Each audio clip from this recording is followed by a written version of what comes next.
మానవుని జీవన విధానం అనేక మార్గములను కలిగి ఉంటుంది. ఎవరి వృత్తులు వారు చక్కగా నిర్వహిస్తూ సుఖమయ జీవితాన్ని గడపడం, సంపాదించిన దానితో తృప్తి చెందడం వారి ఉన్నతికి కారణమవుతుంది. మార్గం ఏదైనా చక్కగా జీవించడానికి దానిని నిర్ణయించుకోగలగడమే గొప్ప విషయం.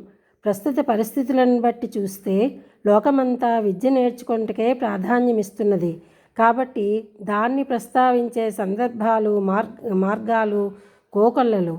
ఉద్యోగం పురుష లక్షణం అన్నారు మన పూర్వీకులు.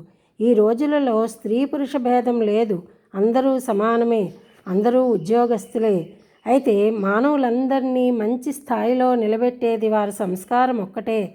దేని చేత మానవుడు అలంకరింపబడతాడో ఈ శ్లోకం చక్కగా వివరిస్తోంది.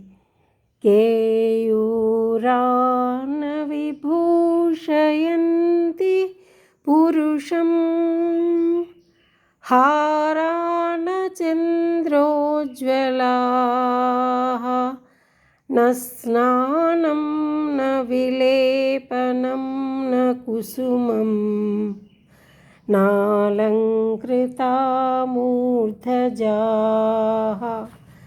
వాణ్యేకాతమలంకరోతి పురుషం యా సంస్కృతా ధార్యతే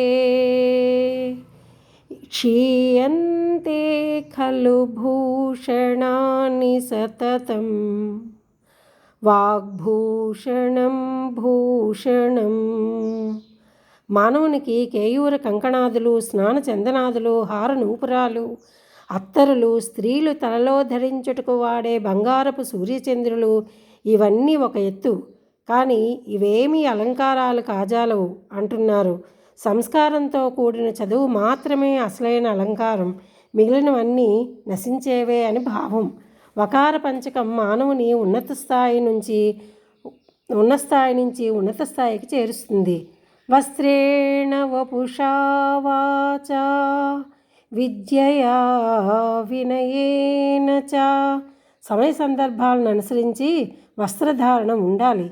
వపుష్ అంటే శరీరం, దాన్ని శుచిగా ఉంచుకోవాలి. పరిశుభ్రత ఆరోగ్యకరం. వాక్కు మాట త్రికరణ శుద్ధితో ఉండాలి. మనస్సు వాక్కు పని మనసా వాచా కర్మణ ఒకటే ఉండాలి. అప్పుడే శ్లాఘింపబడతారు. విద్య వినయంతో కూడి ఉండాలి. వినయం లేని విద్య రాణించదు. అందుకే విద్యా వినయ సంపన్న అన్నారు కృష్ణ పరమాత్మ భగవద్గీతలో. వినయేన శోభతే విద్య అని అన్నారు పెద్దలు.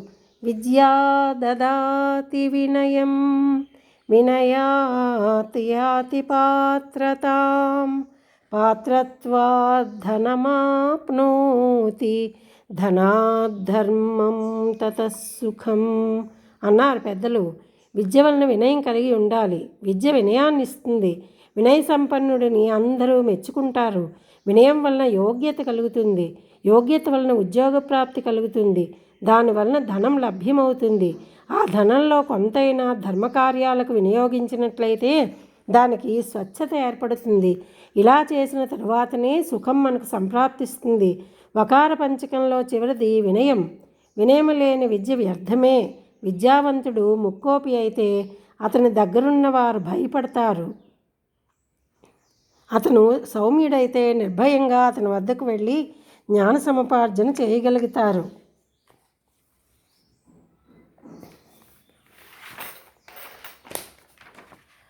ముఖేన గరళం ముంచన్ మూలే వసతి చేత్ఫణి ఫలసందోహ గురుణా తరుణా కిం ప్రయోజనం.